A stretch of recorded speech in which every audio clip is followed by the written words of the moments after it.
Je suis Virginie Guyot et j'étais jusqu'il n'y a pas très longtemps pilote de chasse et j'ai été leader de la patrouille de France en 2010. Je pense qu'avant tout le leadership c'est quelque chose de très personnel et que le leader, ce qu'on attend d'un leader bien entendu c'est de fixer des objectifs, également de prendre des décisions, ça c'est incontournable, mais ce qui est important pour un leader je pense c'est de fédérer en fait son équipe autour d'un projet, autour d'une mission.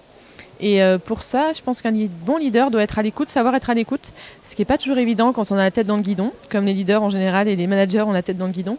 Donc faire de l'écoute active un petit peu, c'est prendre la température de son équipe pour déceler certains signaux signaux de fatigue ou de signaux de faiblesse pour pouvoir éventuellement adapter le programme par la suite.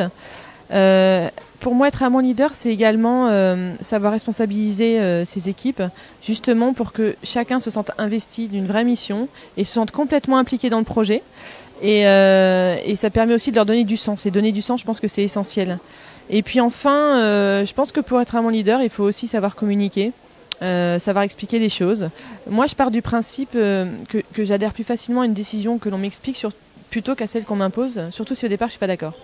Donc du coup, j'essaie de faire pareil avec les autres. En gros, c'est ça. Quel conseil donner à un entrepreneur qui se décourage ? Je pense que dans tous les cas, quand on se lance dans l'entrepreneuriat, on se lance un vrai défi. Donc on se prépare à traverser des moments de doute ou des moments de découragement.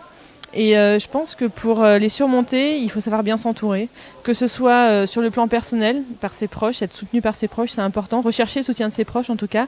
Et surtout sur le plan professionnel, je pense qu'il faut également peut-être aller chercher des mentors ou des gens expérimentés qui vont pouvoir nous aider justement à surmonter ces épreuves. Le message que je transmettrai aux femmes qui veulent entreprendre...